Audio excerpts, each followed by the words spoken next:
Well, hello. My name is Mike Stewart, and I'm running for State Senate in Tacoma's 27th District. Now, thank you very much for joining us in Drop 7 here, and we are going to get into 5 issue drops. And the first of those is going to be issue 31 and a facilitated rural commune. And so I know it's been a long time since we've had communes, since kind of like hippie days, right? But I think it's worth bringing it back. And bringing back one place where they can live there, and whoever wants to, however that part's figured out, I'm not concerned about that. But where they can grow their own food and kind of build and be self-sufficient on a simplistic basis. And even if someone's just living there for a while in their life, to kind of learn a little more, let's just say like essentialism, right? And to be able to kind of learn to focus on the simplicity of life and what's important, and the treatment of people, and consumption of goods, and the consciousness of it all. And I think there's absolutely nothing wrong with communes. Like you can grow your own whatever. I mean, like there should be some freedom out there to kind of this type of arrangement. And I think it's a way, like legally with laws and stuff, you can kind of create this kind of bubbled environment and kind of allow it to be. And I mean, typically communes don't attract a real violent, profile. So hopefully there's kind of a peace-loving way to kind of work that out and, have the state actually support and sponsor an effort. Because, let's be honest, if some folks who are living in camps would rather live in a controlled environment, like grow your own vegetables and, rainwater and like all that kind of stuff, it's a heck of a lot cheaper than $200,000, $300,000, $400,000 a unit. So by coming up with these ideas, and a lot of times it's not always for the people who are homeless or who are in programs. Sometimes it's for the folks that are in that niche above that need a solution, and they're desperate for a solution. And maybe it's a way to help people, at a low cost way, just kind of buy time and, kind of get themselves in a position to kind of reorganize. And of course there'll be, help there upon request.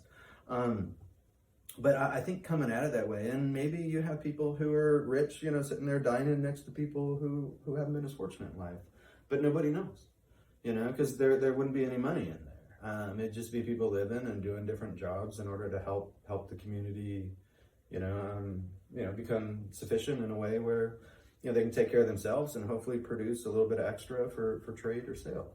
And I think by doing this, maybe as the state of Washington, maybe we'll learn a lot too. And I don't know the size of the experiment. I don't know the exact housing types of the experiment, but I know we can do small houses, and I know we can do it in a way where we can actually attract people towards it. And I think the people that will attract towards, in essence, a commune are people who need a break. And as a state, like, it's not always about these multi-million dollar things. Like, sometimes it's just about creating outlets. And I think by creating these outlets, it's honestly, it's the kindest thing that we can do, because it's not about profiting. It's not about, engineering any type of outcome. It's just allowing people to be.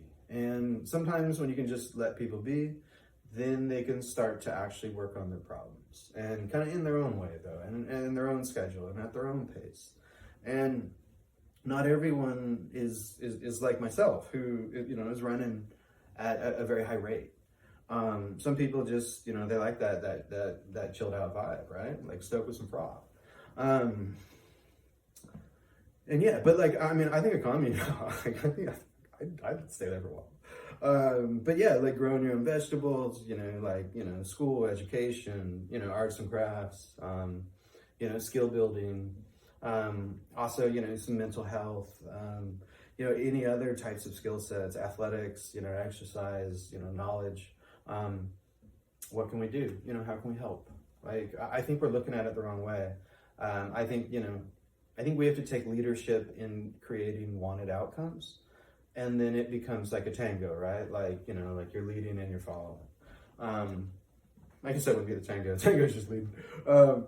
But yeah, so like the idea is, to be able to take a step forward and then be able to listen before, continuing. And, it's kind of the first steps are going to be the hardest, because you're going to get the most ridicule over them, because who builds a commune? Who would want to stay in a commune? Who would, but I think a lot of people just don't want to be bothered. And, if times get tougher, we can create outlets, because I'll tell you what, if house prices drop, there's, people out there with their algorithms, and they're going to swoop in and buy stuff up. And, there's going to be real people that are just left out. And the question is, what do we do? And I think if we wait until that's the reality, then that's too late. And so I think it has to start now. And people have to start looking at it as saying, like, okay, how do we create these outlets? Because 8.8 million people is a lot of people. And that doesn't count everybody, I don't believe, I think I saw our number as 1%, kind of like non-registered. So whatever that does, I mean, I guess that'd take us over 9. So let's just call us 9 million. Yeah, that's a lot of people. And our infrastructure is not used to that. And it keeps growing and growing. And people are coming to Seattle. And now Seattle is bubbling over into Tacoma. And Tacoma's bubbling over into Olympia. And it just needs some focused effort. Because the people that get bubbled out, just like, along with the cities, they can't just end up in the streets. They can't just end up in state-supported, programs here in the density. Like, we got to find a way to kind of relieve that density so that, the natural market can take over. Because when you try and get in the way of the market, it usually doesn't work. Usually the market's going to do what the market's going to do, and you're better off reacting to it as opposed to, telling it what to do. It's kind of like the weather.